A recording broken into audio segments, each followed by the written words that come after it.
1 second, I'm laughing at something funny online, the next, there are tears landing on my cheeks. I try to quickly wipe them away, but my dad, who is sitting opposite me, notices and asks if I'm okay. "Not really," I reply. "We're in the middle of a pub quiz, but I use the break between rounds to have a quick scroll on Facebook." A video of a lorry running over cattle appeared on my feed. I feel the animal's pain in my chest, and wonder why we don't treat animals with the respect they deserve. A switch instantly flicks within me. That was 7 years ago, and I've not touched any meat or animal products since. I began to learn more about our mistreatment of animals, and how we don't need animal produce to thrive. In fact, quite the opposite, my skin and energy levels are far better now. Veganism led to an interest in sustainability too, and how my choices impact the planet. I watch documentaries and read articles, and learned how humans are destroying the planet with consumerism, plastic and over-farming. It's causing a climate crisis, and the Earth is not going to survive for long if we don't change our ways. I became a woman on a mission, filling myself up to brim with all the knowledge. I'm a perfectionist, so I took things to the extreme, and wouldn't buy anything that couldn't be recycled. I owned a dance school, and sometimes I'd work really long days. If I didn't have enough food with me, I'd rather go hungry than get a supermarket snack that wasn't fully recyclable. I'd feel so much guilt eating a bag of crisps that it wasn't worth it. I started making a massive batch of snacks, like granola bars, on a Sunday, to eat during the week, to try to avoid these issues.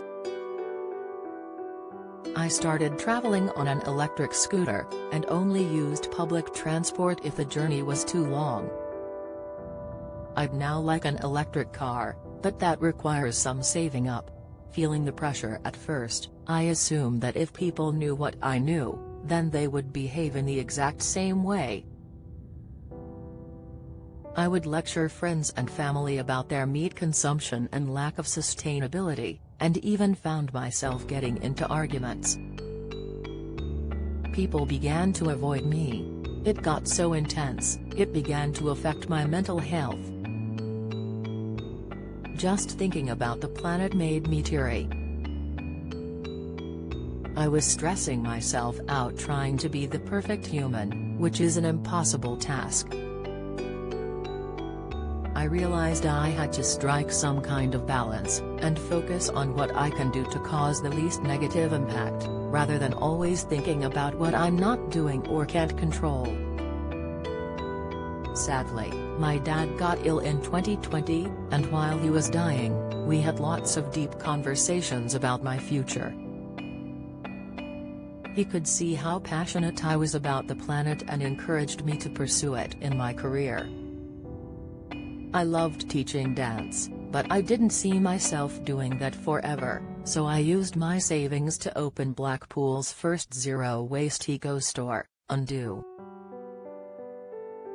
Customers bring their own containers, or buy ones that can be reused forever, and fill them up with food, drinks, toiletries and cleaning products. There's no unnecessary packaging. It gave me such a strong sense of purpose that I started to be easier on myself, and I have learned how to have more positive conversations with loved ones. The business has grown and we're now moving to a more central location, as well as focusing on the online shop so people can benefit nationwide. Like-minded in love. When I was selected for Married at First Sight UK in 2022, I told the producers that my wife didn't have to live exactly like me, but did need to be open to learning about my choices. That isn't exactly what I got. I went on the show for love, but being able to get a bigger platform to promote causes close to my heart was a bonus. Zoe Clifton was waiting for me at the end of the aisle. She was very strong-minded. As I'm very different from her, she automatically felt judged and got super defensive.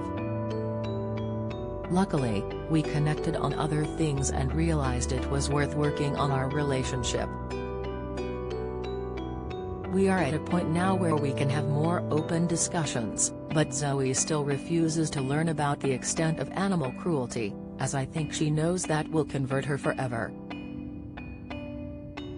Zoe did Veganuary this year, and since then, she eats vegan 50% of the time. The big problem for her is giving up cheese. Vegan food has come a long way, even since I began my journey, so I've got faith the cheese options will improve soon. One thing I will say is, even before meeting me, she had an excellent recycling system. I was impressed with how seriously she took the bins. I found that so attractive. Zoe wants a family, but I'm very aware of how overpopulated the earth is, and don't really want to contribute to that.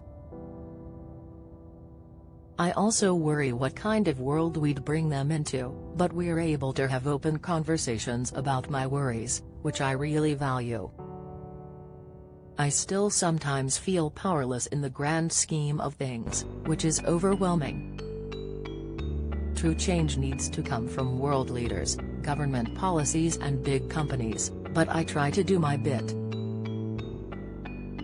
I share information with my 125,000 Instagram followers, and I've got involved with PETA campaigns. I do get a lot more visitors to my store since being on TV, but unfortunately, a lot of them are fans who want a selfie, not customers. But I know I'm doing my best, and that's all any of us can do. How to approach eco-conversations with others. Let people approach you, don't force your views on anyone. If someone is interested in veganism and sustainability, they'll come to me. That's always a far more productive conversation. Don't be judgmental. I have to remind myself that 7 years ago, I wasn't making the lifestyle choices I do today. I'm an unusual case in that I went from one extreme to the other, but most people make slow and steady changes. Be gentle. Scare tactics have a negative effect. Someone may compliment my skin, and I'll reply that when I stopped eating dairy I noticed I got fewer spots and a glowier complexion. I won't instantly tell them all the other reasons behind my choice. Praise the small changes I've noticed. The people around me making small changes, such as my mum, who now eats very little meat and will always have oat milk in the fridge. It's a ripple effect. I let them know how much I appreciate it, which encourages them to do more.